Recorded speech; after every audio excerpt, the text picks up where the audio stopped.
Den stora drömmen, vilken är den? Ja, men vinna Champions League, vinna någon stor liga. Och jag fortsätter säga det, att han kommer bli en av de största. Han kommer spela i de stora ligorna, i de stora lagen. Jag har alltid velat bli bäst, liksom. Jag vill bli bäst i världen. Man är ju sjukt stolt såklart för det han gör och åstadkommer. Det är landslag. Det är stort, allt som händer. Det var ju tidigt fotboll liksom. Vi är ju en sportfamilj så att det var ju liksom inget snack om att sätter man ett mål där och börjar skjuta så var det ju grannarna. Det är ju känsligt liksom. Nyfödda barn och sånt där inne. Bäst i världen? Sitta högt.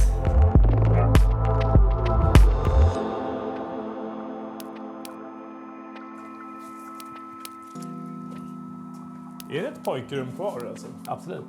Jag har ju alltid varit jätte-Liverpool-fan då, på riktigt. Ja, och såklart. Sebbe blev också Liverpool-frälst givetvis. Då spelade jag Torres där. Ja, det var ju galet. Det var ju Torres-tröjor och det var allting. Sen kom ju den här hemska när de sålde Torres. Flytten till Chelsea. När pappa kom och berättade för mig att Torres hade lämnat för Chelsea. Alltså jag var så gråtfärdig. Pappa nu, kanske ändå att jag får hålla på Chelsea nu alltså. Så nej. Det här går inte. Det var ju första gången jag fick lära mig liksom att man byter inte sitt favoritlag. Det gör man inte, det får man inte. Ja, inte de andra. Perfekt. Det hörs sen, tack. Får jag störa eller? Det kan du göra. Det var här det började. Vilka är dina första intryck av Sebastian? Ja, men det var ju någonstans här på planen där vi först träffades och snackade lite. Sen var jag ganska tidigt hemma hos familjen och träffade familjen. Men han var ganska fåordig. Ska man säga blyg? Ja, kanske lite blyg. Men ganska säker på sin fotboll. Där tycker jag han alltid har känts likadan. I olika miljöer, i olika ställen kan han känna okej, detta kanske inte är min arena. Men med min fotboll där är jag trygg, där är jag säker. Sätt mig vilken utmaning som helst där, för det klarar jag. Du var tränare, inte bara pappa, ett tag. När var det och hur var det? Ja, från att han började. Första året, eller han började lite, jag skulle säga från 6 år upp till 13 tror jag. 13-14 någonstans. När kände ni att det här är på riktigt för Sebbes del? Vi har alltid varit medvetna om hans talang och att han gjorde ju 70% av våra mål alltid. Du spelade A-lagsfotboll tidigt som 15-åring. Vad betydde det? Man fick lära sig hur det var bland liksom seniorer och just fysiken och allting på den nivån liksom, tog man åt sig och lärde sig väldigt mycket av. Jag är en sån som älskar A-lagsfotbollen. Jag tycker att det är den största utmaningen för alla spelare. Att gå från ett storlag i Sverige till ett annat storlag i Europa, en stor utmaning såklart. Ett stort steg. Men att gå från ungdomsfotboll till A-lag, till senior och få möta de riktiga grabbarna som man säger. Det tycker jag är den största utmaningen för de flesta spelarna.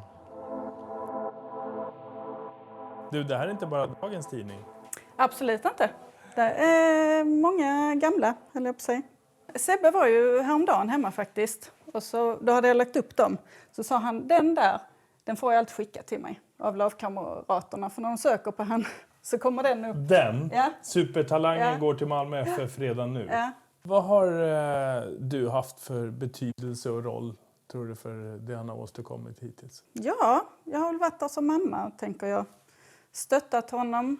Nej, man har väl funnits där.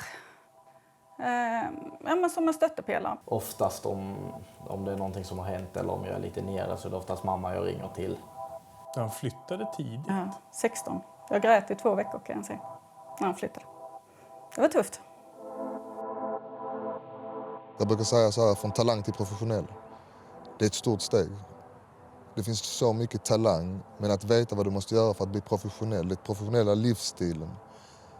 Det kanske han inte visste och kanske inte hade den. Eller han hade inte den. Det vet du? Ja, det vet jag. Ja, det var mycket pepparchips alltså. Har du plockat bort pepparchipsen? Nej, men vi försöker. Men han gillar att njuta också. Han smyger med dem? Ja, han smyger med dem ibland tror jag. Han berättar inte allt för mig. Nej, pepparchipsen, det fick jag också lära mig när jag var yngre. Av farsan då. Sjuk, ät pepparchips. Så är du inte sjuk mycket längre till. Jag har försökt sprida den vidare, men det är ingen som litar på mig, ingen som tror på mig. Det var den stora delen, att få honom att förstå att okej, den här talangen du besitter, den är på en extremt hög nivå. Men det kommer inte räcka. Det kommer inte räcka någonstans. Utan nu måste vi lägga ner jobbet. Vi måste ta de här sakerna som inte handlar om bollen vid fötterna. Ja, men vi snackar om de basala grejerna. Sova, äta, träna, livsstilen överhuvudtaget. Jag kommer ihåg hans första landslagsmatch. Vi körde upp familjen och så sa vi utanför Göteborg är det mycket trafik så vi tar en genväg trodde vi. Och hamnade, det var ju helt stopp kan jag säga. Så vi tänkte, ska vi inte hinna till hans första landslagsmatch så vet jag ju inte vad jag gör. Så jag sa till Dennis att när vi väl kom loss så bara kör. Du får köra hur fort du vill. Och jag brukar vara sånt, det ska hållas. Så jag bara kör. Vi måste hinna dit. Och vi hann dit. Och de vann med 2-0 och han gjorde båda mål. Att bli en stjärna innebär ju uppmärksamhet. Gillar du det? Ja, men det gör jag ändå på något sätt. Nu låter det liksom oödmjukt här, men när folk berättar för en typ du är så duktig och sånt där. Liksom, det är väldigt snällt och det liksom värmer hjärtat, men jag blir nästan lite obekväm i det. Har du svårt att ta beröm? Varför? Ja, det tror jag att jag har. På vilket sätt är du hans rådgivare i alla delar? Ja, så det blir nästan som familj. Vi är så nära varandra. Vi har liksom varit nu 7 år tillsammans sedan han var 15 år tills idag. Vi måste, som jag alltid säger till honom, vi måste ta hand om denna dagen. Om vi tar hand om denna dagen på ett bra sätt så kommer framtiden bli bra. Är du storebror minst lika mycket som agent? Det skulle jag vilja säga. Det skulle jag absolut vilja säga. Är du en hård brorsa också? Det är jag.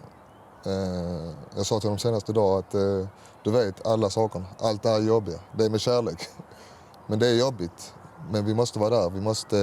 Vi måste göra alla detaljerna rätt. För den här talangen, den här spelaren ska inte slösas bort för några skräpgrejer. Men inga jävla pepparchips! Exakt. La Och du sitter han till säkert det? hemma och knaprar nu alltså.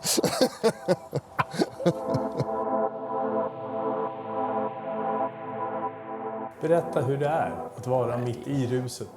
Det är helt magiskt. Alltså den känslan, liksom, till och med när jag springer upp på planen så kan jag få gåshud. Alltså det finns vissa matcher som liksom när stämningen är på topp. Det är väldigt svårt att beskriva. Eller vi kan ta Malmö-Elfsborg, finalen nu 2023. Liksom, Jag var där, det var tryck på alla sätt. Det hörde du själv, alltså, det är det jag menar. Liksom, det är också något speciellt vi har i Sverige, men alltså, det är helt otroligt. Alltså, det är svårt att beskriva, det är bara helt fantastiskt.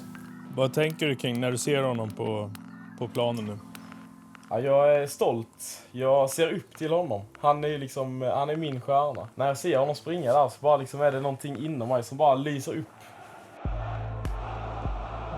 Landslaget, synnerligen aktuellt. Hur känner du inför att vara där?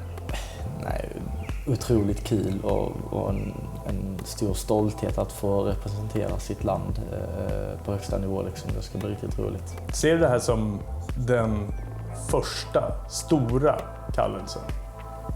Ja, men det blir det ändå då med respekt för januariturnén.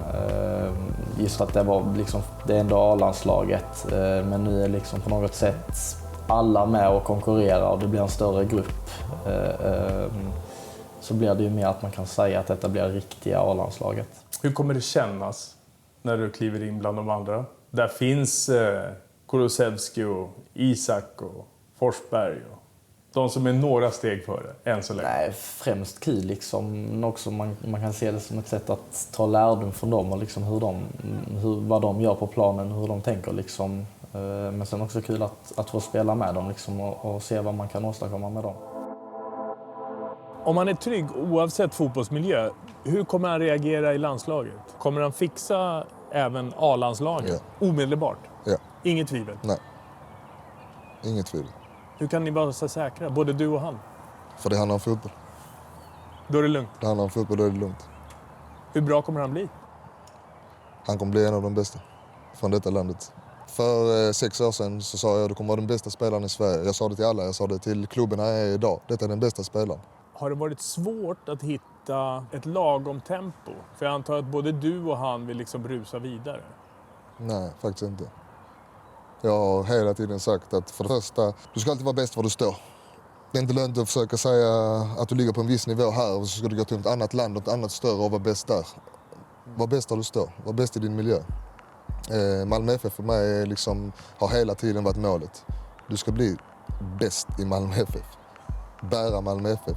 Nästa steg utåt till de stora klubbarna nere på kontinenten, är det redan nu i sommar? Jag hoppas. Men just nu är vi här och nu. Han är inte köpt än, han är inte såld än, papperna är inte påskrivna. Det är många delar som ska passa ihop för att det ska bli av. Men Sebastian är redo. Ser du en flytt redan i sommar?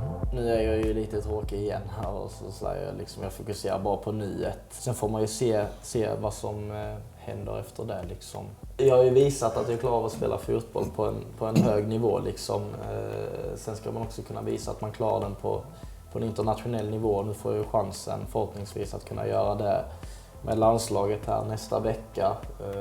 Och sen får vi se vad som ligger i framtiden.